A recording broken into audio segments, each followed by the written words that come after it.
조카! 가끔 가다가 눈치 가고 가는 21살 딸이 미필 대학생입니다. 미필인데 무슨 간첩을 잡아? 무슨 군대도 가지 않았는데 간첩을 잡았냐고요? 그래.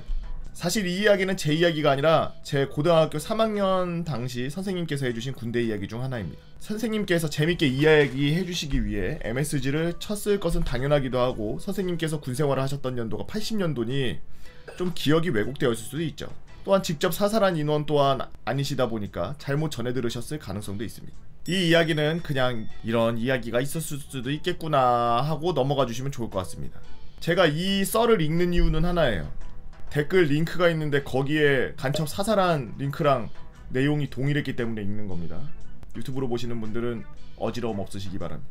선생님께서는 당시 최전방에서 근무를 하셨다고 합니다.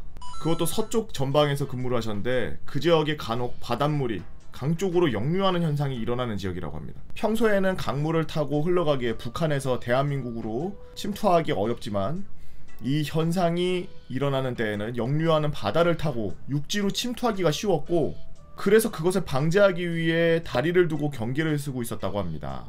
그냥 대강 이런 식으로 강이 북한과 대한민국 두 곳에 모두 걸쳐져 있어서 침투가 용이했다고 합니다. 평소에는 오른쪽에서 왼쪽으로 흐르지만 간혹 왼쪽에서 오른쪽으로 흐르는 경우가 있다고 생각하시면 편할 것 같습니다. 잠시 간첩들의 시점으로 넘어갑니다. 북한에서 혹독한 훈련을 받고 지령을 받은 간첩 3인조는 몸을 불살라보고자 하는 의지를 불태우며 역류를 타고 침투를 감행합니다. 그림에서 A포인트 통과해 특정 장소로 가는 것이 목적이죠. 처음 몇 시간은 수월하게 침투가 이어져 갔습니다. 그러나 이들은 어둠 속에서 어떤 창살에 다다르게 됩니다. 당황한 3인조는 상황을 파악하기 시작하죠. 잠시 동안의 회의 끝에 내린 결론은 국군이 이런 물살을 타고 들어오는 걸 막기 위해 다리 사이에 창살을 깔아두었다는 겁니다. 간사한 무리들이라고 중얼거리는 동시에 그들은 결국 루트를 좀 변경해서 좀 돌아가는 전략을 취하기로 하는데 바로 B포인트로 가는 거였죠. 여기. 근데 B포인트로 가도 이 장소는 민가와 바로 이어져 있는 곳이었다고 합니다. 그러나 국군은 멍청하지 않았죠. 이 지역에도 다리를 놓았고 창살을 박아도 진로를 막았습니다. 하는 수 없이 이들은 다시 A포인트로 돌아가 창살을 넘어갈 방법을 강구하는데 제 아무리 특수훈련을 받았다고 한들 물살 속에서 비좁은 창살을 넘는 건 굉장히 어려운 일이었습니다. 심지어 곧 있으면은 바다에서 강으로 흐르던 물이 다시 강에서 바다로 흐르면은 바다 너머로 수장될 위기에 처할지 모르는 상황이었기에 이들의 행동은 당황스러움이 묻어나오지 않을 수가 없었죠. 그렇게 급하게 창살을 넘던 이들 위로 뭔가 돌멩이 같은 것이 툭 떨어집니다. 다시 국군 시점입니다. 한 이등병과 병장이 있었습니다. 이들은 모두 국방의 의무를 위해 군대로 끌려오게 된 지극한 평범한 청년들이었죠. 이걸 이야기해주신 분이 국어 선생님이었나 보다. 이렇게 얘기해준 거를 그대로 기억하고 있다가 썰을 푸는 것 같은데. 군대라는 사회에서 슬슬 적응하기 시작한 이등병은 눈앞에 보이는 곳에 북한이라는 사실이 신기하며 따분하디 따분한 경기 근무를 서고 있었습니다. 여름 새벽에 공기를 마시면서 말이죠. 그리고 병장은 이등병에게 근무를 맡기고 잠시 잠을 청했습니다. 군대에 들어온 지 얼마 되지 않은 이등병에게 따분한 경계인데 근 3년 동안 똑같은 장소에서 근무한 병장에게는 이 시간이 얼마나 따분했겠습니까? 시간이 얼마 흘렀을까? 이등병에게도 졸음의 시간이 왔습니다. 졸다 걸리면 나는 죽는다라는 생각에 정신을 차리려고 노력했지만 아무리 그래도 잠을 이기기는 무리였습니다. 머리가 계속 아래로 갔던 겁니다. 그렇게 시선이 다리 아래로 쏠릴 즈음 이등병은 뭔가 이상한 점을 발견합니다. 다리 밑에 무언가 떠다니는 것을 봤죠. 잘못 봤나? 하면서 자세히 들여본 이등병은 경악을 금치 못합니다. 사람 3명이 창살을 넘으려 하고 있었죠. 이곳은 군사지역이라 민간인이 출입할 수가 없을 텐데 라는 생각이 스쳐 지나가는 순간 두음절이 단어가 생각납니다. 간첩! 이들을 무조건 사살해야 되겠다고 생각한 이등병은 수류탄을 집어들고 핀을 뽑아서 힘껏 다리 밑으로 던졌습니다. 뿌아! 구엉! 하는 폭음과 함께 놀란 병장은 잠에서 깨어나 이등병에게 뛰쳐갔죠. 그는 폭탄이 터진 강 아래를 보았습니다. 어두웠지만 분명 누군가의 시체함과 고통을 호소하고 있는 사람들이 보였죠. 상황을 파악한 병장은 가지고 있던 소총으로 강 아래를 난사했습니다. 다시 간첩의 시점입니다. 갑자기 돌멩이 같은 것이 떨어지니 꽝하는 소리와 함께 수많은 세월을 함께한 동료 한 명이 허무하게 세상을 떠났고 남은 2명 중 1명은 다리에 파편이 박혀 고통을 호소했습니다. 작전을 완전히 실패다라고 생각한 이들은 도망가기 위해 자신이 온 반대로 방향으로 헤엄치기 시작했지만 아까와는 다르게 힘이 빠질 대로 빠지고 심지어 인원 중에 1명이 부상을 입은 시점에서 흐르는 바닷물을 거스리며 앞으로 나아가기란 쉽지 않았습니다. 설상가상으로 총성이 들리며 총알이 빗발치기 시작했습니다. 결국 소리를 지르며 고통을 호소하던 간첩은 빗발치는 총알 그리고 다리에 꽂힌 파편에 의해 조용히 죽음을 맞이하게 됩니다. 이에 지레 겁을 먹은 마지막 간첩은 살기 위해 무트로 나옵니다.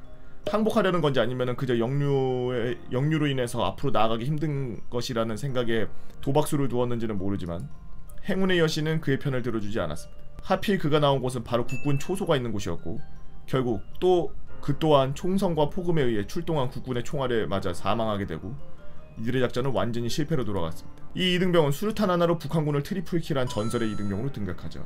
이 이야기를 좀 길게 쓴다고 MSG를 조지게 치긴 했지만 대충 이런 일이 있었다고 합니다. 당시 선생님께서는 다른 초소에 있어서 조명탄 같은 거를 쏘고 그랬다고 하네요. 이들이 챙겨온 가방에는 서울의 지도, 기관 권총, 각종 장교복과 잡다한 물품 등이 있었다고 합니다. 여담으로 이 간첩 3명을 잡은 이등병은 이 일 이후에 어마어마한 포상금과 함께 전역할 때까지 포상휴가를 받았다고 합니다. 집에 갈 때는 헬기도 타고 갔다고 합니다. 또한 옆에 있던 병장 또한 포상금을 받았고 전역 후에는 안기부에 취직했다는 소식도 있다고 하네요. 뭐 사실인지는 모르겠습니다. 그리고 한 가지 애매한 포인트를 짚고 넘어가자면 간첩 3명이 동시에 수류탄에 맞아 죽은 건지 위의 이야기처럼 누군가 생존했다가 사살당한 건지는 솔직히 좀 애매합니다. 선생님께서 이야기해주신 대로면 위에이가 맞습니다. 아무튼 제 이야기는 아니지만 제가 고등학교 3학년 당시 입시에 지쳐있을 무렵 아주 흥미롭게 들었던 선생님의 군생활 에피소드를 써보았습니다. 반응이 좋으면 다음 썰로는 군대를 안 갔다 와서 풀 썰이 없네? 갔다 와서 썰 풀어보도록 하겠습니다. 감사합니다. 라고 우리 군대 썰 파밍 하베스터 미머생님께서 올려주신 북한 간첩 트리플킬 썰이었습니다. 글을 아주 무슨 소설책 보듯이 아주 잘 썼네요. 전지적 작가 시점으로다가 맛깔나게 아주 잘 썼어요. 제가 웬만하면은 이렇게 남의 이야기로 쓴 글 같은 거는 안 읽거든요. 본인 이야기로 돼 있는 일들을 많이 읽고 그게 비단 조금 구라가 섞여 있는 것 같다, 좀 주작이 있는 것 같은데 라는 생각이 조금 들더라도 군대에서 이럴 수 있을 수도 있지 라는 생각이 들면은 읽는 편이에요. 근데 아까도 제가 말씀드렸지만 이 썰 같은 경우에는 안 읽고 원래 넘어가려고 그랬는데 댓글을 보다 보니 댓글에 이때에 대한 뉴스가 있더라고요.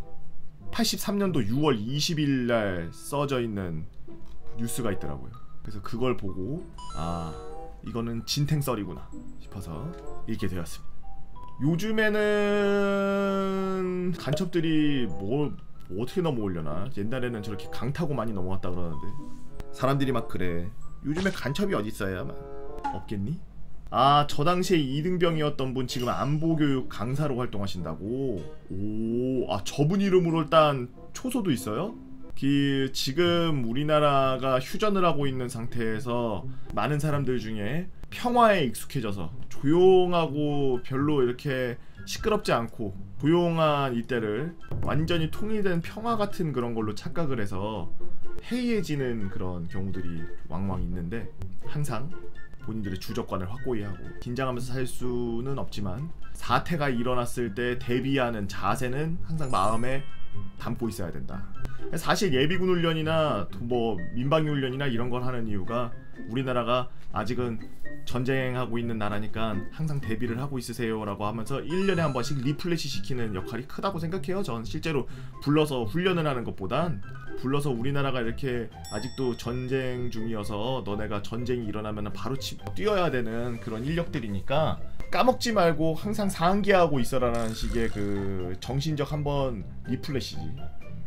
여튼 나라를 지키기 위해서 항상 고생하시는 우리 국군장병 여러분들 진짜 고생 많습니다.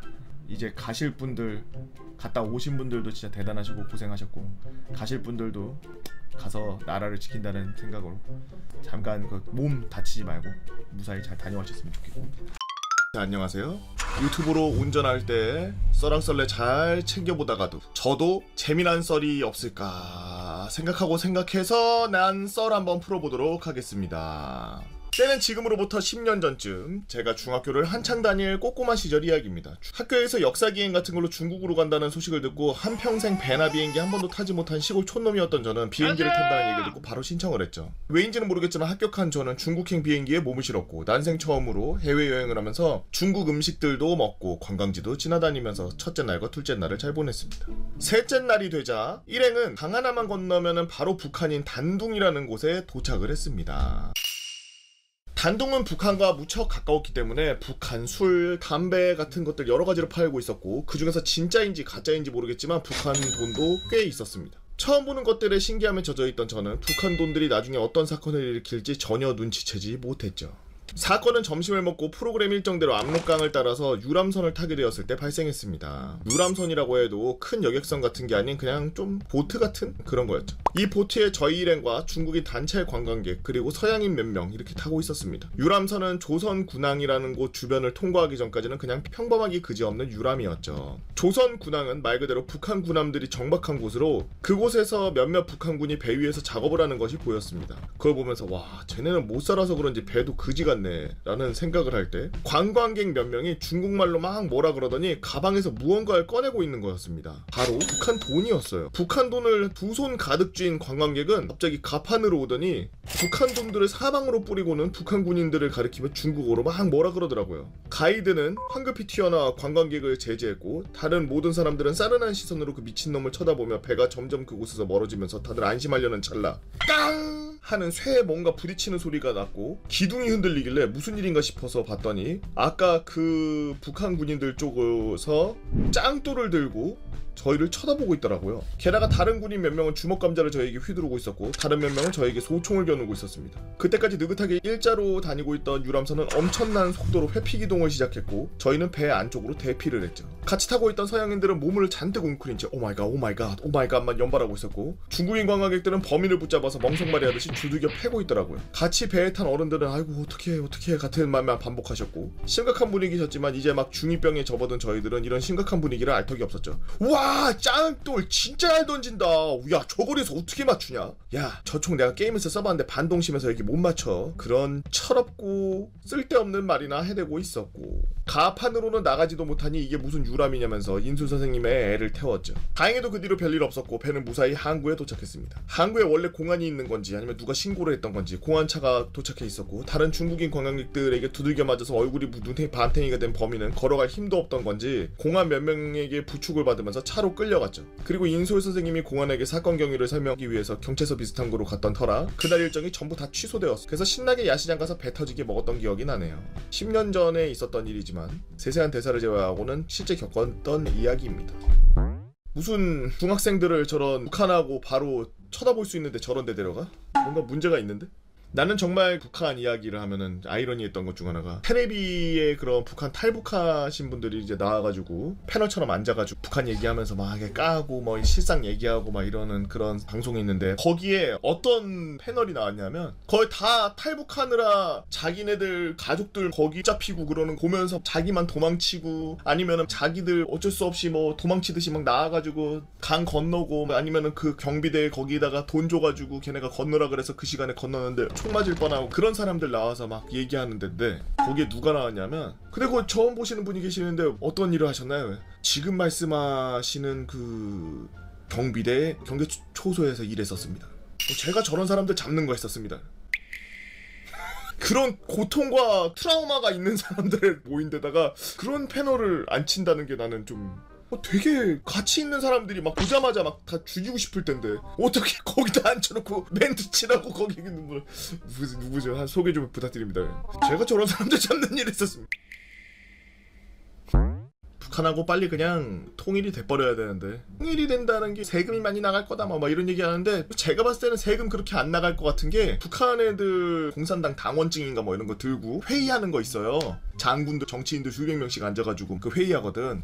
그때 정확하게 변무포로 갔다가 거길 타격해가지고 싹 갈아버리고 그 다음에 걔네 가족들 다 찾아가지고 돈 싹 거둔 다음에 그 손을 전부 통일 기금으로 마련해서 북한에서 밥 못 먹고 그런 사람들 먼저 자리 잡을 수 있게 기술 같은 거 가르치고 집 만들어주고 가건물 같은 거 지어주고 인프라 같은 거는 뭐 우리나라가 쫙 짜가지고 기차 타고 유럽 끝까지 영국까지 갈 수 있게 그렇게 만들면 좋지. 우선 제일 중요한 건 수뇌부들이 갖고 있는 돈을 전부 뺏는 거예요. 얘네 비자금 갖고 있는 거 해외의 페이퍼 컴퍼니로 갖고 있는 돈 뭐 이런 것들 전부 추적해가지고 싹 다 알아놨다가 이제 다 알았는데 이제 죽이죠? 이러면은 이제 현무사로 갔다가 평양 재건한다는 느낌으로 그냥 평양만 싹 날리면 돈 많은 애들 다 달러로 갖고 있거든. 달러 숨겨져 있는 데만 싹 걷어가지고 아니 니네 그렇게 하면 어떡해 이러면은 아니 그러니까 빨리 통장 공인인증서 달라고 그러니까 니네 거 공인인증서 풀어줘 봐봐 얘네 거 전부 이러면은 우리가 왜 그렇게 해야 되는데 너네 씨발 그러면 난민 우리가 구호하는 거 안 도와주는 거야 이 개같은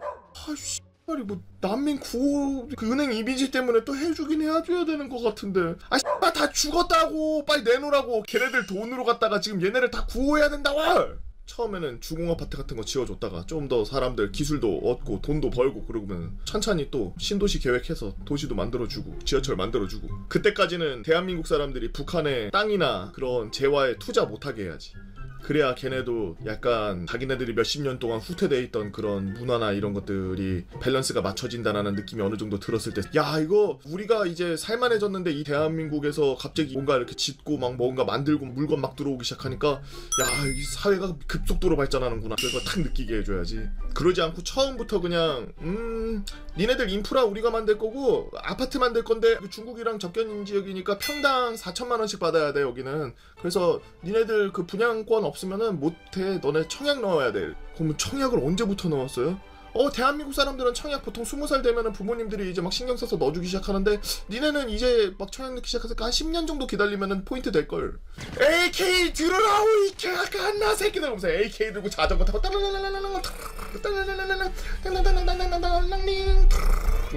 바로 그냥 코리아 갱스터 되는 거야.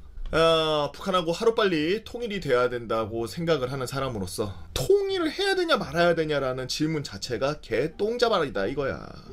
여러분들 중에서도 혹시나 통일 난 싫은데 세금 많이 낼 것 같은데 나 걔네랑 섞이기 싫은데 그러면 북한 땅 중국 애들이 갖는다고 생각해보세요. 우리가 지금 지키고 있는 DMZ 그 바로 위가 중국이 된다고 생각해보십시오. 마음에 드시나요?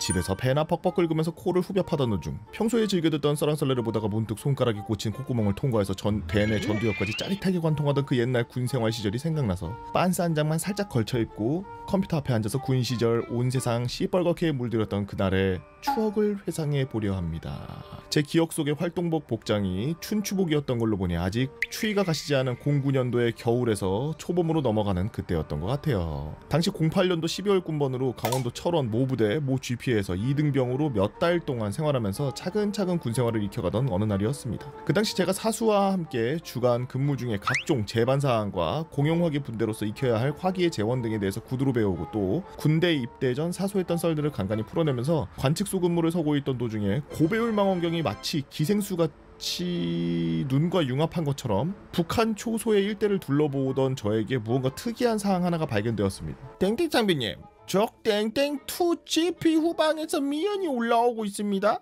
특정 현상으로 식별할 수 없는 것은 앞에 미가 붙고 GP 후방에서 올라오는 연기라 미연이라고 했습니다. 그래? 그러면 상황실에 보고할 테니까 특이사항 있으면 그때만 다 나한테 알려줘. 네, 알겠습니다. 앞으로 일어날 일들이 그 식별할 수 없었던 미연 하나에서부터 모든 것이 시작될 것이라고는 당시에 생각할 수 없었고 딱히 크게 번진다든지 더 크게 피어오르는 것이 아니었기 때문에 밀어내기를 하기 위해서 관측소로 올라온 다음 순번 분대원들에게 저 뒤에 연기가 관측되었습니다. 그 부분을 지속적으로 관찰하고 다른 변동사항이 생기면 상황실에 최초 보고를 넣었으니 추가 보고를 하면 된다고 사수와 저 각각 인수인계를 전달 후 내려와서 대기 시간을 가졌습니다. 그렇게 2시간의 대기 시간과 1시간의 후방 초소 근무 시간을 거쳐 다시금 관측소 근무를 서기 위해 인수인계를 받는데 야 땡땡아, 네가 관측했다던 그 미불이 어째 더 커진 것 같고 좌측으로 좀 더 번져오르면서 피어오르는 것 같더라. 그 미연 얘의 주시 잘하고 변동사항 생기면 추가 보고하고 꾸준히 잘해줘. 네, 알겠습니다 일병님. 그렇게 최초 관측 때보다 더 변동사항이 생긴 것에 대해 인수인계를 받은 저는 망원경과 함께 융합된 채 적 섹터를 싹 훑어보고 있는데 그러면서 미연이 피어오르던 부분을 지속적으로 관찰하였죠. 저건 뭐지? 적 GP 초소 옆으로 뭔가 까맣게 번져 나오는데? 그렇습니다. 미연이라고 보고했던 그건 북한군들이 화전을 일구기 위해 GP 뒤편에 불을 놓는 바람에 올라온 연기였던 것이고 지금 앞으로 나온 것은 작은 불길만을 수줍게 자랑하며 마치 저그의 크립이 번지듯이 시커먼 자국만을 속살 내비치듯 은근히 보여주며 자신의 존재를 보란듯이 점점 키워나가며 넓혀가고 있는 바로 불이었습니다. 곧바로 사수에게 보고했고 그 내용을 들은 사수는 아마 화전을 일구기 위해 방어로 보이고 현재 작은 불꽃만 보인 채 적 GP 뒤쪽에서 앞쪽으로 번져나오는 중이라고 보고를 했으며 상황실에서는 불이 크게 번질 수 있으니 인수인 게 잘하고 예의주시하라는 이야기만 전달되었죠. 아직 낮보다는 밤이 훨씬 길었던 추운 겨울에 주간 근무는 금세 끝나버렸고 전원 투입을 통해 공용화기 진지를 점령하고 있었던 사수와 저는 낮보다는 좀 더 커진 불씨 그리고 더 넓어진 검게 변한 크립 지역을 바라보고 있었습니다. 사수는 야 저거 안 그래도 바싹 말라 있어서 갈대지대까지 내려가면 불 존나 커지겠다 라고 저에게 말했죠. 그렇습니다. 적과 우리 GP 사이에는 골짜기가 존재했고 그 골짜기에 MDL 표지판이 있었으며 바싹 말라버린 갈대지대가 존재했던 것입니다. 이러한 대화를 끝으로 기도 비닉을 유지한 채 전원 투입 시간이 끝나고 하루 일과를 마친 우리 분들은 샤워 시간을 가진 후 각자 TV를 보거나 편지를 쓰고 짬찌었던 저는 제반사항과 공용화기 재원 교본을 공부하던 중이었습니다. 그때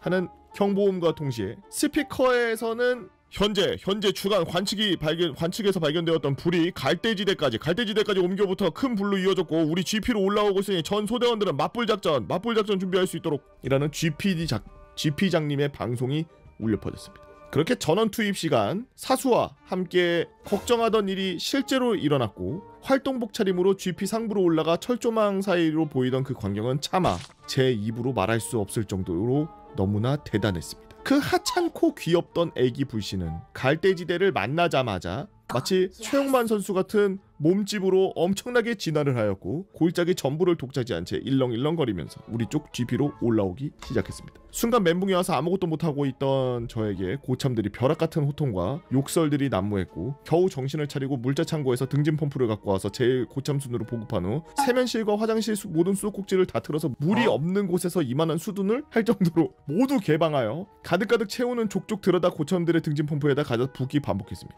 그 와중에 부소대장인 땡땡 중사님은 그 사이 상급부대에 전파된 화재에 대해 맞불 작전을 위해서 통문 개방을 해도 된다는 허락이 떨어지자마자 인원 몇 명을 꾸려서 가장 외곽 철책인 3중 철책에 설치되어 있는 크레모아의 뇌관을 전부 제거하러 나갔죠. 일렁거리고 넘실거리며 마치 지옥에서 갓 배달된 따끈따끈한 매운맛 뒤진다 돈가스와 같은 시겁할 만한 위용을 뽐내는 화마를 바라보며 온 사방에서 육두문자가 남발했고 또한 열기를 이겨내지 못한 지뢰들이 마치 오케스트라의 금관 오중주처럼 사방에서 빵빵빵 펑펑 거리면서 나 여기 있어요 하는 존재감을 드러내면서 등진 펌프를 메고 있는 고참들을 쉴 새 없이 붙여 펌프질로 인해 물을 우리 GP 주변에다 뿌려댔고 짬이 안 되는 우리들은 물이 가득 찬 말통을 양쪽 손으로 번쩍 든 채 상부로 올라가는 높은 높이로 만들어진 계단을 쉴 새 없이 오르락 내리락 계속 미친듯이 했죠. 그러한 우리의 노력이 하늘에 닿았는지 아니면 땀인지 물인지 지렸는지 모를 우리의 축축해진 주간 근무 인원들의 활동복 하의처럼 흥건하게 적셔놓은 땅 때문에 더 이상 올라오지 못한 것인지 더 이상 불은 GP 쪽으로 번져 올라오지 않았고 온 세상을 시뻘겋게 물들이던 그 화재는 오히려 우리 GP보다 낮은 지대에 있던 북측 땡땡 3GP를 날름 삼켜버려서 그게 뭐였는지도 모를 정도로 다 타버렸습니다. 그 모습을 바라보며 우리 소대원들은 지들이 불 지르고 번진 불에 빨갱이 놈들 다 죽어버렸으면 좋겠네 이 개 에이씨 같은 한마음 한뜻으로 되어 제발 아무것도 남지 않기를 싹 사라져 버렸기를 바랬지만 어떻게 그게 가능했는지는 모르겠지만 분명 한 입만 달래놓고 낼름 다 삼켜버리는 한입충 마냥 싹 군침 돌게 먹혔던 것과는 달리 주변은 말짱했고 그것을 지켜본 우리는 마냥 허탈해질 수밖에 없었습니다. 이거 쓰다 보니 너무 길어지기도 했고 제 기억 속에 모든 세상이 불탈 것만 같은 그 느낌을 표현하지 못해서 아쉬움이 크지만 나름 열심히 썼고 최대한 표현해보려고 노력했습니다. 제일 구라 같은 일이 진짜 사실인 경우가 많은 우리나라 군대의 병역 의무를 충실히 시행하고 있는 우리 국군 장병 여러분들 모두 힘내시고 항상 몸 건강히 군생활하다 전역하시길 바랍니다 라고 탱인의 꿀단지님께서 올려주신 썰렁설레였습니다. 이전에도 GP였나 GOP였나 어디에서 불 붙은 것 때문에 난리 났었던 썰들이 있었는데 GP나 GOP 이쪽에서 좀 사건 사고들이 좀 많은 것 같아요. 아무래도 적이랑 바로 지근거리에 있다 보니까 적과 관련된 일들도 있고 뭐가 됐든 다치지 말고 건강하게 전역하시고 건강하게 근무하셔야 됩니다. 가장 위험한 곳에서 항상 나라 지키기 위해서 지켜주고 계시는 우리 국군 장병 여러분들 진심으로 감사드리고 때는 2010년 늦여름. 저는 지방생활을 청산하고 서울로 상경하여 부족한 서울말씨를 써가면서 달라진 환경에 열심히 적응해야 하고 있는 젊은 친구였습니다. 젊은 패기에 다양한 경험을 하고 싶었던 저는 유학을 가기 위해 일환으로 부산의 모 특급 호텔에서 3년 정도 취업을 활동을 해왔고, 호텔 생활이 종료된 후 서울로 상경해서 여러가지 경험에 목이 말라있던 찰나 호텔에 치분이 있던 지배인님께서 야 의원아, 내가 아는 지인이 급하게 사람 뽑는다는데 네가 제격일 것 같아서 그래. 혹시 10월부터 11월 말까지 좀 시간 되니? 한 달 정도 되는 것 같네요. 시간이 되는데 근무지와 시간을 좀 알려주세요 지배인님. 그게 퇴근이 안 돼. 한 달 정도 있는 곳인데 북한이야. 그곳은 2008년 18차 이산가족 상봉 행사 지원단이었던 겁니다. 2009년까지는 금강산 관광지구가 임시 폐쇄라 모든 자재와 기물들이 그대로 유지되어 있어 제17차 이산가족 상봉 행사까지는 무리 없이 진행되었는데, 2010년 천안함 폭침 사건 이후로는 모든 자산의 압류와 공식 폐쇄를 북측에서 선언 후 대부분의 기물과 각종 자재를 북측에 압류당하게 되었습니다. 남북관계가 급격하게 얼어붙어 전쟁을 하니마니 하는 상황에서 굉장히 엄숙한 상황이었는데, 이때 이루어진 제18차 이산가족 상봉 행사에 제가 참여하게 된 것입니다. 인터넷으로 지원 접수를 하였고 한 달 정도 신분 조회 신행 후 유관부서에서 주관하는 교육을 수강한 다음 따로 연락이 올 것이라고 하였습니다. 그리고 며칠이 시간이 지났을까 유관부서에서 연락이 왔습니다. 박 의원님 되시죠? 이번에 출경 신청하셨는데 허가 떨어져서 연락드립니다. 땡월땡일 땡땡 사이트에 접속하셔서 안보교육과 북한 관련 교육 이수하시기 바랍니다. 저는 해당 일자의 사이트에 접속해서 하루 동안 유관부서에서 주관하는 안보교육을 받았습니다. 첫 번째, 북측에 도착하면은 보위부 요원이 금강산에 있는 김일성과 김정일 동상의 참배를 요구할 텐데 참배는 국가보안법 위반이니 절대 하지 말고 웃으면서 거절할 것. 두 번째, 절대 주체사상 및 민주주의에 대한 이야기를 보위부 요원과 얘기하지 말고 각자의 정치적 사항에 대해 존중해 줄 것. 세 번째, 북측 종업원 및 군인, 주민들과는 절대 말을 섞지 말고 말을 걸어올 시 보위부 요원들의 저지가 있을 것이니 당황하지 말고 정중히 거절할 것. 네 번째, 모든 인원은 직급으로 부르지 말고 선생으로 남북이 통일되게 말할 것. 다섯 번째, 보위부 요원이 술을 권하면 취하지 않게끔 마시되 절대 군사 관련해서는 대화를 삼가할 것. 여섯 번째, 남한과 북한이 아닌 남측, 북측으로 사용하여 절대 북한이라는 표현을 삼가할 것. 일곱 번째, 국가 위기 상황 발생 시 육로를 통해 즉시 퇴거를 북측과 협의하였고 매일 유관부서에서 확인 연락을 할 것이니 유선 전화를 항상 받고 필요한 물품이나 각종 용품에 대해 파악한 후 얘기해주면 육로를 통해서 계속 전달할 예정. 그렇게 열심히 민주주의 정신 교육과 정신 무장 및 대적관 교육을 철저히 받은 저는 유관부서에서 알려준 일시와 장소로 출발했습니다. 신분확인 후 유관부서 직원들이 확인의 표시로 엄청 큰 현대아산 배지를 나눠주었는데, 나눠주면서 직원들이 이 배지 방탄 배지예요. 이거 차고 있으면 적어도 총알 맞을 일 없으니 언제 어디서든 항상 착용하시기 바랍니다. 그렇게 지원단 인원들과 모두 버스에 나눠 타고 서울에서 강원도로 열심히 달렸습니다. CIQ라고 하는 남북 출입국 사무소의 남측 지점에 도착하였죠. CIQ에 들어가 보니 여느 공항과 같이 엑스레이 스캐닝과 신분 확인을 진행하였습니다. 그리고 입경 시 북측에서 제시한 소지용품에 대한 신고서를 작성했는데 외국과 동일하게 담배는 한 보루, 술은 한 병, 그리고 각종 통신 장비의 확인 등이 이루어졌습니다. 그리고 버스에서 간략한 유관부서 인원이 올라타 주의사항을 다시 한번 전하며 버스 통행 시 유의사항에 대해 전달했는데, 첫 번째, 육로로 올라가는 방향의 남방 한계선까지 남측 군용차가 컨보이 후 약 4km 정도 되는 거리는 컨보이 없이 정차하지 말고 계속 달려야 하며 38선 및 북방 한계선까지 이동해야 함. 두 번째, 모든 구역은 사진 촬영 금지 구역으로 북방 한계선 통과 후 북측 군인들이 카메라를 포함한 각종 촬영기구의 검사를 진행할 수 있음. 세 번째, 당연히 남측 군사시설과 육로로도 촬영 불가. 네 번째, 북측 군인이 요청하는 바를 성실히 이행해주고 미이행 시 바로 출경 조치 후 각 정보기관의 조사가 이루어질 수 있음. CIQ에 초소문이 열리고 한국군 레토나가 컨보이를 하면서 여러 통문을 통과할 때쯤 앞자리 쪽에 탔던 통문에 쓰여있던 글자가 정확하게 보였죠. 삽! 장교로 보이는 군인이 제가 탄 버스에 올라타서 전파사항을 말했습니다. 반갑습니다. 저는 이 조선인민군 땡땡땡입니다. 북측에서 오신 남측 선생들의 공화국의 한 사람으로서 일일이 환영합니다. 지금부터 인민군이 출입경 사무소까지 안내하겠습니다. 가시는 길은 전부 북측의 군사시설임을 이해해 주시고 절대적으로 사진 촬영이 허용되지 않습니다. 500m마다 우리 병사들이 깃발을 들고 보초를 설 겁니다. 이 병사들은 버스에서 플래시나 카메라 렌즈를 발견하시 깃발을 들 테니 깃발을 발견하면 무조건 정차의 의무를 가집니다. 정차 후 모든 탑승자는 군인의 건물에 협조해 주시고 촬영 사진이 나올 경우 최대 퇴경 조치까지 가능하다는 점 강조합니다. 그리고 돌아가서 군인들이 북한군 차량에 탑승한대. 뭐요? 차가 레토나네요? 제가 지휘차 운전병을 했기 때문에 정확히 알고 있습니다. 전방 북한군들이 타고 다니는 차는 분명히 기아에서 생산된 레토나였습니다. 이건 나중에 저를 전담한 보위부 요원의 대화에서 마저 풀도록 할게요.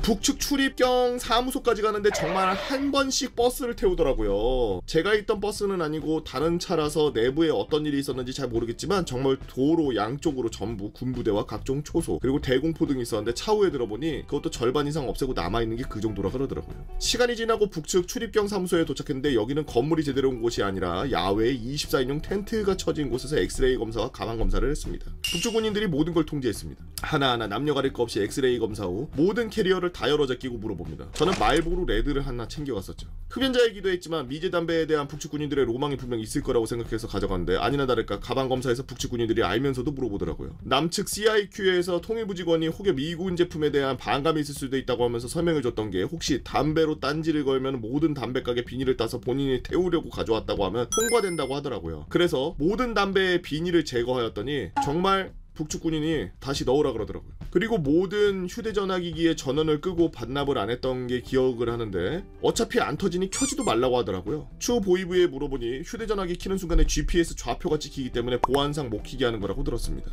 모든 가방 검사 끝나고 난 후 저희는 다시 버스에 올라타서 금강산 호텔로 향했습니다. 가는 동안 각종 선전구호 뭐 이런저런 것들이 써있고 북측 주민들이 농사짓는 모습 지나다니는 모습 옛날 촬영하던 우리나라의 풍경을 보는 것 같아서 약간 이상한 느낌이 들더라고요. 이렇게 도착한 숙소는 처참했습니다. 저기 보이는 하얀색 건물들이 남측 지원단에서 쓰는 숙소이고 우측의 큰 건물이 현대아산에서 지은 금강산 호텔입니다. 도착하여 각 숙소를 배정받았는데 4인 1실이었던 걸로 기억하고 숙소에는 유관부서와 통화할 수 있는 유선전화기 한 대, 한국 공중파 3사 방송이 나오는 TV 한 대가 있었습니다. 방에 들어가서 짐을 풀고 있으니 평양 번호판을 단 벤츠가 숙소 앞에 도착했고 전우조처럼 우리를 감시할 보위부 전담 요원이 들어와서 본인 소개를 하였습니다. 안녕하십니까? 남측에서 오신 선생들, 저는 평양에서 온 땡땡땡입니다. 잘 부탁드립니다. 이곳은 우리 공화국의 영토로 남측에서 오신 선생들을 지켜야 될 사안에 대해 몇 가지 전달하겠습니다. 숙소의 개방 시간은 오전 7시부터 일몰전 7시까지입니다. 개방 시간이라 함은 숙소 밖 허가구역을 자유로이 다닐 수 있는 시간을 말합니다. 이 시간에는 식사 및 각종 세면을 하시면 되고 그 시간 이후에는 숙소 밖에 나오면 법령에 따라 처리됩니다. 법령에 따른 처리란 초동조치와 격발, 사살을 의미하며 경계방은 전부 실탄을 장전하고 있습니다. 단기 시간 외 흡연은 숙소문 앞 3부역 앞까지 허용됩니다. 북측 군인 및 인민과 대화는 원칙적으로 금지되며 제가 여러분과 함께 다니며 중간중간 지도할 수도 있습니다. 해당 영토에 있는 동안에는 조선민주주의 인민공화국의 법칙을 따르며 제한사항의 불충족 시 보위부의 조사를 위한 압송과 남측에 대한 퇴경 명령에 대한 최고위원회에 결정될 수 있습니다. 남녀 숙소의 혼숙 및 방문은 원천적으로 금지되어 있습니다.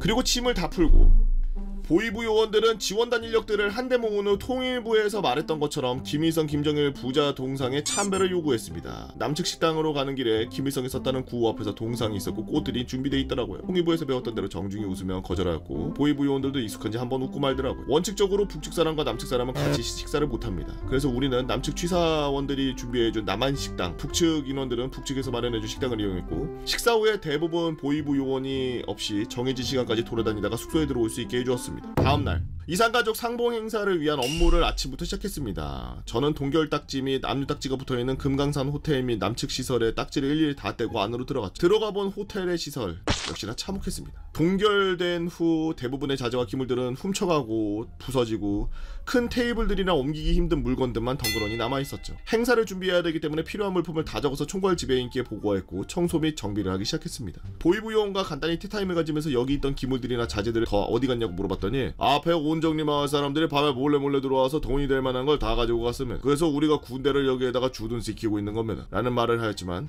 믿을 수가 있어야죠. 언급한 바와 같이 10월의 금강산은 그때부터 눈이 올 만큼 춥습니다. 숙소에 전기 판넬로 바닥을 데울 수 있게 되어 있어서 한 3일 정도 판넬을 틀었는데 보위부 요원이 4일차에 오더니 존기요금으로 2,800불이 나왔으니 전기 마구마구 쓰면 안 됩니다. 항의하겠습니다 라고 했는데 결국에는 남측에서 모든 비용을 보전하는 걸로 알고 있습니다. 그렇게 북한에서 한 달 사이기 첫 주차가 지나가면서 조금씩 적응해가며 보위부 요원과 친해지기 시작하는데 휴가 기간이 겹치다 보니 업로드가 좀 늦어졌네요. 북한에서 한 달 살기 중편 시작하겠습니다. 금강산에 온 지 일주일이 지났습니다. 평일은 일반 근무로 바쁘게 지냈고 주말은 쉬라고 하는데 딱히 쉴 공간이 많지는 않았죠. 북측요원에게 듣기로는 일전에 현대 아산 직원들은 쉬는 주말에 금강산을 등반하거나 호텔 주변에 북측에서 운영하는 노래방, 식당 방문, 바닷가 구경 등을 했었다고 하네요. 하지만 언급드린 바와 같이 이곳은 폐쇄되었고 모든 자산은 전부 압류되어 있는 상태였습니다. 더불어 막사와 지나는 길에 초소가 쭉 이어져 있어 금강산 관광지구를 제외하고는 나가기가 쉽지 않았죠. 그리고 이곳은 북한군이 주둔하는 군사지역입니다. 할 수 있는 게 TV 시청 말고는 간단하게 산책? 저는 빈둥빈둥 주말을 보내면서 담배를 태우러 나가곤 했는데 제가 거주하고 있는 숙소 바로 앞에는 북한군 초소가 있었습니다. 그리고 그 초소는 밀어내기 근무를 하며 대부분 같은 병사들을 오전, 오후 하루 2번 이상 보게 되었죠. 일주일 정도 지나서 조금씩 얼굴이 익어서 그럴까요? 북측 병사가 저에게 말을 걸었습니다. 현대 선생 만나 뵙게 돼서 반갑습니다. 아, 네, 안녕하세요. 그 현대 선생은 혹시 남측 어디서 오셨습니까? 저는 사는 곳은 서울인데 고향은 부산입니다. 그러면은 혹시 서울이라는 곳은 어떻게 생겼습니까? 우리 여기보다 큰 건물도 많고 사람들이나 차도 많다던데 맞습니까? 저는 당황했습니다. 북한 군인은 병사였고 계속 서울에 대해 이야기를 물어보는 것에 처음에는 정보를 캐려 그러나? 라고 생각했는데 그런 얘긴 전혀 없고 본인이 남측 관련 영상을 본 사람으로서 들여다봤다면서 거기서 나왔던 걸 확인하는 것이었습니다. 이에 저는 남측은 서울만 그렇게 큰 건물, 많은 차, 사람만 있는 게 아니라 남측은 전국이 다 그렇다고 하니 믿지 못하겠다는 표정이었네요. 그렇게 저는 남측에서 가져온 말보루를 한 대 입에 물었습니다. 그 현대 선생 혹시 지금 그 담배가 그 미제 담배 아닙니까? 네, 미국 담배 말보루입니다. 갑자기 북한군 병사 옆에 있던 상사에게 귓속말로 뭐라 합니다. 현대 선생 미안한데 그 한 대만 피워볼 수 있겠습니까? 네, 드리겠습니다. 하고서 담배를 한 대 건네니 옆에 있던 상사가 기침을 합니다. 2대를 달라는 의미였죠. 2개 피를 주었더니 화색이 싹 도네요. 그래도 상사의 라이터는 지포 라이터였습니다. 미국산 정품인지는 모르겠어요. 자연스레 담배를 셋이 물고 피웠습니다. 한 모금 쭉 하더니 상사가 처음으로 입을 열었습니다. 이야, 좋다야. 끝에가 단단하이 공화국 담배와는 차원이 다르구나 야. 네, 그렇습니다. 독하지도 않고 부드러운 게 좋습니다. 그 담배는 말보루 레드였죠. 뭘 피는 거야? 낙엽 피니? 군대에서는 그때 일제 담배인 세븐스타의 정식 판매가 허용되기 전이었기 때문에 가장 독한 담배였죠. 그렇게 담배를 한 대 태우고 저는 숙소로 돌아왔습니다. 그날 밤 자기 전에 한 대 태우려고 숙소 밖으로 나왔는데 때마침 오후에 봤었던 그 근무자들이 또 있었습니다. 저를 알아본 병사는 다시 다가왔습니다. 그 박성생 오전에 담배는 감사했습니다. 생각해보니 저희가 해드린 게 없는 것 같아서 저희 담배라도 한 갑 챙기드리라고 상사님께서 말씀하셔가지고 받으시라요. 붉은별. 사진처럼 붉은별이라는 담배였습니다. 감사의 마음을 전하고 2가지를 더 드렸죠. 그리고 저는 이 담배가 궁금해서 한번 피워보았습니다. 참고로 이 담배는 북측 군인에게 보급되는 담배로 북한산 담배 중에 가장 하급 담배라고 하더라고요. 저는 그날 제 폐가 어디쯤에 있는지 정확하게 알게 되었어요. 우선 붉은별 담배는 필터가 그냥 솜이었습니다. 왜 끝단이 단단하다고 얘기했는지 나중에 알게 되었는데 각종 규제와 원자재 가격 때문에 필터를 만들기가 어렵자 비싼 담배든 싼 담배든 북한의 담배는 필터가 거의 대부분 그냥 일반 솜으로 돼 있었습니다. 그 솜이 좀 더 단단한 솜이냐 아니면 진짜 병원에서 보는 일반 소독용 솜이냐 정도의 차이였겠네요. 맛은 독하고 텁텁했습니다. 독하다는 표현이 충분하지 않을 만큼 독했습니다. 미 제국주의 담배에 찌들려 있어 그런지 저의 목과 폐는 기침을 맺힌 듯이 했고 겪어보지 못한 담배잎이 진한 향이 돌고 있는 느낌이었죠. 그래도 혹여 병사가 실망하진 않을까 하여 그래도 이것도 좋다면서 계속 피웠습니다. 기침을 하던 저의 모습을 보면서 상사가 씩 웃으면서 얘기합니다. 박선생 그 남측에서 오셔서 잘 맞지 않나 본데 내가 다른 담배도 다음번에 가져와 볼 테니 우리 공화국 담배에 나오는 질 좋은 담배도 한번 피워봅시다. 붉은별 담배는 그래도 언제 한번 피워보겠냐며 지원단의 흡연자들과 함께 싹 다 나눠 핀 기억이 나네요. 한 3일 정도 지나고 나서 북측 상사가 평양이라는 담배를 가져와서 저에게 한 갑 선물해 주었고 저도 말보로 레드를 한 갑 선물 줬습니다. 고급 담배라고 했는데 확실히 붉은별보다는 나아서 그런지 괜찮게 피웠습니다. 뭔가 공산당의 상징인 붉은별은 개 싸구려 싼마이로 만들고 썩어 빠진 평양은 고급지게 만들었다는 게 얼마나 지금 북한이 자기네들을 어떻게 생각하고 있는지를 이 담배 이름에서부터 느낄 수가 있네요. 붉은별이라는 게 공산당의 큰 상징이거든요. 이 붉은별 봐봐. 글씨체 봐봐. 코딩으로 갖다가 평양 봐. 한석봉의 재림이요. 그렇게 빈둥 주말을 보낸 뒤 지난주에 신청했던 각종 기물, 호텔 집기, 식자재, 물품 등이 육로로 들어오게 되었습니다. 무엇보다 물품 중에 이산가족 상봉을 행사를 하기 위해서 술, 담배, 음료 같은 것들이 동봉해서 오게 되었고 남측 회사에서는 지원단의 어려움을 생각해서 술, 주전부리 등 먹을 것들을 조금 동봉해서 보내주었죠. 술은 참이슬 카스, 담배는 에세 라이트, 주전부리는 각 과자와 마른 안주 등이 있었습니다. 10월 30일부터 11월 1일 1차 이산가족 상봉, 11월 3일부터 11월 5일까지 2차 이산가족 상봉이 예정되어 있었고 차근차근히 준비해가면서 낮에는 열심히 호텔 세팅과 밤에 가져온 술 및 주전부리로 하루를 지내는 일상이 되었습니다. 그리고 10월 4주차 주말이 되었습니다. 제 기억으로는 토요일이었는지 일요일이었는지 정확히 기억나지는 않지만 누워있다가 전화를 받은 것으로 보아 석식쯤으로 기억됩니다. 직통전화가 갑자기 울렸어요. 대한민국하고 직통전화입니다. 네, 현대아산 작성자입니다. 아, 수고하십니다. 방금 북측 GP에서 총기 우발 사고로 인해 남측 GP와 교전이 일부 있었습니다. 현재는 교전이 멈춘 상태지만 추가적인 상황 발생 시 즉각 육로로 퇴경해야 되니 이 점 양지하시고 퇴경 준비 부탁드립니다. 남측 CIQ에 퇴경용 차량을 준비하고 있으니 차후 즉각적인 상황에 대비해 주십시오. 전화를 끊고 나서 함께 생활하던 인원들에게 상황을 전파하고 혹시 모를 상황을 대비해서 대략적으로 짐을 챙겨두라고 하였습니다. 밖에 나와보니 보이부 요원들이 모여서 심각하게 이야기를 하고 있더라고요. 제 담당 보이부 요원이 저를 발견하고 다가왔습니다. 야, 박 선생, 지금 상황이 안 좋으니 따로 통지가 있기 전까지는 남측 선생들의 숙소 출타를 제한합니다. 숙소로 들어가시라요. 우선 알겠다고 하고 숙소에 들어와 있었습니다. 틀어져 있던 KBS 방송에서 긴급 속보로 GP 총격전에 대한 뉴스가 나오고 있었습니다. 제가 있던 지역의 북측 방송에서도 긴급 속보로 GP 총격전에 대한 뉴스를 라디오로 바로 틀어주더라고요. 저녁 시간이 조금 지나서야 통제가 풀렸던 걸로 기억합니다. 저녁 식사 후 숙소로 들어오는데 보이부 요원이 숙소에서 알짱거리고 있었습니다. 김 선생님, 아까부터 남측에서 전화도 받았고 뉴스도 봤는데 상황이 어떻게 되었나요? 박 선생, 남측에서 먼저 우발적으로 도박할 것이 명백한데 이렇게 사과도 없이 넘어갈 수 있겠습니까? 우리 공화국은 정전협정을 위반한 적이 단 한 차례도 없는데 남측은 미국 양키에 기대어서리 계속 이렇게 도발을 하지 않겠습니까? 다소 격앙된 반응에 살짝 놀랐습니다. 아니, 김 선생님, 제가 우리 측 부서에서 듣기도 했는데 아까 나왔던 방송에서도 북측 GP에서 먼저 5인 사격으로 시작되었다고 했는데 그게 거짓입니까? 그리고 정전협정을 위반한 사례는 지금까지 수차례 있지 않았습니까? 아울러 지금 아무리 남북관계가 안 좋은 시기라고 한다지만 금강산에 우리 지원단 인력도 있고 개성공단에도 있고 그 외 지역에도 아직 남측 인원들이 북측의 일부 상주에 있는 걸로 알고 있는데 그럼에도 남측에서 우리 목숨을 그렇게 장난치겠습니까? 인민은 공화국의 위대한 영도 아래 조국 이생을 원한다면 언제든지 제 목숨값에 하나 정도 내놓아야 합니다. 남측 인민들이 여기 있는다고 남측이 도발을 안 했다는 증거가 어디 있겠습니까? 저는 할 말을 잃었습니다. 제가 가지고 있는 국민이라는 바탕이 남측과 북측이 이렇게 다르게 쓰이는구나 라는 것에 대하여 비통함을 감출 수가 없었죠. 더불어 김 선생은 확실히 북측에서 대적관과 정신교육을 지속적으로 받고자 하는 인원이라는 걸 간과할 수 없었습니다. 김 선생이 조용하고 강한 어조로 다시 말했습니다. 박 선생, 이 대화는 못 들어온 걸로 알겠습니다. 저는 평양에서 왔습니다. 우리 공화국을 대표하여 지금 선생이 일구석일투족을 생활하며 있을 뿐 아니라 우리 공화국에서 박 선생이 하는 모든 행동은 다 제가 책임지고 있습니다. 정치적인 발언은 삼가해 주시라요. 저는 그때 알게 되었습니다. 저의 모든 행동과 대화, 동선은 기록되고 보호되고 있었으며 우리는 어떤 방식으로든 아직 적으로 남아있는 국가에 소속되어 있는 사람들일 뿐이라. 그렇게 이야기를 마치고 숙소로 돌아오는데 북측에서 운영 중인 외금강 호텔로 버스 행렬이 들어왔습니다. 거기서 군인들인가 하고 쓱 보는데 북한 사람들이더라고요. 제법 많은 인원들이 내렸습니다. 제가 외금강 호텔에 가서도 보았던 것이 있는데 이 인원들은 이산가족을 만나러 온 북측 인원들이더라고요. 미리 1박 2일 전에 외금강 호텔에서 모두 소집해서 하루짜리 정신교육을 받는다고 하였습니다. 아무래도 남측 인원들을 만남에 있어서 북측에서는 조심스러워할 부분이 많았던 것 같습니다. 그날 밤 유건부서 직통전화로 다시 전화가 와서 북측에서 모든 부분을 인정하였고 군 통신선으로 사과하였다. 모든 일정은 정상적으로 진행된다. 라는 연락을 받은 후 상황은 종료되었습니다. 그리고 10월 30일 1차 이산가족 상봉이 시작되는데 다음 편은 이산가족 상봉과 과정의 슬픔 차례대로 한번 올려보도록 하겠습니다. 박의원님께서 올려주신 썰랑썰레였습니다.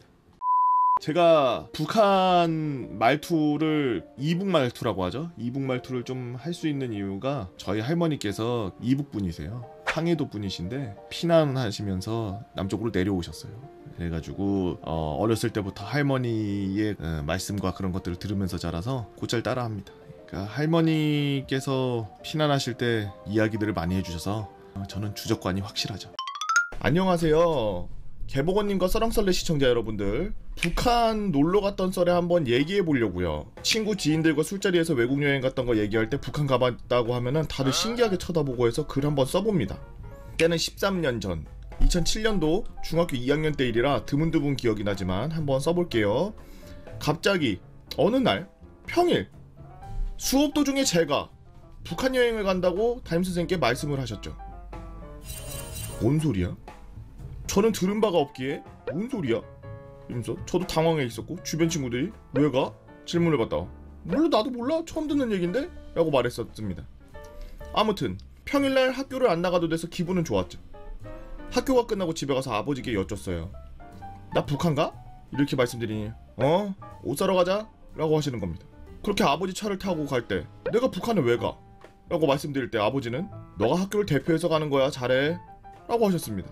저는 뭔 어린 마음에 더 의심이 생겼죠. 왜냐하면 공부도 썩 잘하지 못하고 특출난 것도 없던 학생이었기 때문입니다. 한편으로는 좀 무서웠던 게 친구들이 웃으면서 죽으러 가냐 라는 말을 들었기에 내가 너무 불효를 했나 그래도 너무하지 않나 이건 하면서 생각하고 넘기고 있었습니다. 다음날 아침 엄청 이른 시간에 대형 버스를 이용해서 가기 때문에 새벽같이 일어나 준비를 하고 버스를 타러 갔죠. 각 학교마다 한 명씩 왔기 때문에 인솔자분의 명단을 부르고 전 졸려서 잠깐 눈을 감았다 떴을 땐 이상한 곳에 온 걸 느꼈습니다. 뉴스로만 봐오던 개성공단이었죠. 아직 민간인들에게 개방되기 전이었습니다. 민간 개방 전 체험단 같은 걸로 우수 학생들을 뽑아 모아서 체험을 한 것 같았습니다. 나중에 알고 보니 아버지의 추천으로 가게 된 걸 알았죠. 그렇게 개성공단 입구에 공항 검색대 같이 사람이 서 있고 가방 검사나 금속 탐지대를 지나쳐야 했습니다. 근데 공항과는 다르게 북한 군인이 서서 심사를 했죠. TV에서 보던 JSA에 있던 군인들, 북한 군인들과는 다르게 등치가 아주 컸는데 갑자기 제 가방을 뒤집어서 털털털털 터는 겁니다. 속옷부터 여분의 옷까지들 막 밖에 막 너저분하게 다 밖에 없었는데 다 튀어나와서 기분이 아주 나빴죠. 심사가 끝나고 툴툴거리면서 느리게 가방 정리를 하니까 얼라 새끼 빨리빨리 안 나간? 북한 욕을 북한 군인한테 들으니 정신이 번쩍 들어가지고 빛보다 빠르게 짐 정리를 하고 나갔죠. 그렇게 나가니 타고 왔던 버스로 다시 타고 금강산 쪽으로 갔습니다. 그것부터 갑자기 북한 가이드가 동행했습니다. 어릴 때인데도 섬뜩한 게 절대 버스 창문을 열어서 북한 주민들하고 대화를 나누지 말고 인사도 하지 마라. 당연히 사진 찍는 것도 안 된다. 게다가 북한 군인의 불시 점검이 있어도 당황하지 말라고 했죠. 그 얘기가 끝나자마자 겁이라도 주듯이 북한 군인들이 무다다다닥 울러타서 조사를 하고 출발했습니다. 그렇게 숙사에 도착하고 짐을 풀고 금강산 등산 준비를 했습니다. 겨울이라 준비물 중엔 아이젠도 포함되어 있었죠. 아이젠을 처음 차고서 등산하는데 그 풍경이 아직도 잊혀지지가 않네요. 일정 시간이 생각보다 늦어져서 원래 올라가려던 높이보다 덜 가서 내려왔습니다. 점심시간이라 내려온 것 같았죠. 드디어 북한에서 먹는 북한 음식이었습니다. 아주 큰 식당에 입장하고 나서 각자 식판 수저를 갖고 이동했죠. 겉이 되게 호화스러워서 음식을 기대했는데 우리나라 큰 기사식당보다도 못했습니다. 그렇게 밥을 먹고 나갔는데 할 것도 없고 스마트폰이 있던 것도 아니라서 바로 앞에 있던 명품관에 들어갔습니다. 준비물 중에 달러가 있었는데 아마 이유였지 싶습니다. 들어가자마자 몇십 명한테 인사를 들었죠. 우리나라 금은방처럼 유리로 전시된 물품들 앞에서 그 많은 사람들이 서 있었죠. 그 위압감에 나가지도 못하고 둘러보는 척하다가 그곳에서 제일 싼 만년필을 15달러 주고 사왔습니다. 위압감이 뭐라고 사고 나와야 되는 느낌이 마치 공산주의식 강매가 이런 걸까요? 그렇게 쇼핑을 하고 나와서 숙소에 들른 뒤 강의를 들으러 나왔습니다. 큰 강당에서 100명, 200명이 들어와서 강의를 듣는데 저는 자느라 무슨 내용인지 기억이 안 납니다. 죄송합니다. 요즘 북한에서 북한 고위 간부가 강의를 할 때 졸면 큰 화를 당한다던데 지금 생각하니 아찔하네요. 그렇게 또 저녁 시간이 되고 또 뷔페 가서 저녁을 대충 때웠습니다. 다들 처음 보는 그곳에서 마음 맞는 친구들이랑 어울렸는데 옆 식당에서 술을 판다는 겁니다. 그곳 이름이 바로 산사춘이었습니다. 맞아요. 우리가 알고 있는 그 산사춘이요. 큰 건물 유리창에 산사춘의 효능이 적혀 있었습니다. 술을 먹는다는 일탈과 외국이라는 곳에서 느끼는 설레임에 홀린 듯 들어갔죠. 외벽 간판과는 다르게 고깃집이었는데 들어가서 고기를 시키고 술을 시키는데 아무렇지도 않은데 술을 갑자기 막 내오는 겁니다. 산사춘을요. 첫 술을 산사춘으로 먹었습니다. 그것도 우리나라 돈이 아닌 달러로요. 그렇게 먹고 나서 숙소로 복귀했습니다. 아, 숙소가 무슨 찜질방같이 생겼더라고요. 아픈 바닷가가 있고 북한 군인이 순찰 돈다고 절대 밤에 나가지 말라고 했었죠. 북한 누나한테 점호받고 무서워서 씻지도 못하고 잤습니다. 근데 겨울이라 보일러를 엄청 세게 틀어놨는지 가뜩이나 산사춘도 마시고 찜질방 같은 방 구조에 너무 더워서 잠을 잘 못 잤죠. 그렇게 찌뿌둥하게 일어나서 똑같이 또 뷔페 가서 먹고 식사 시간이 너무 길었습니다. 보통 1시간인데 충분한데 왜 이렇게 인원이 많아서였을까요?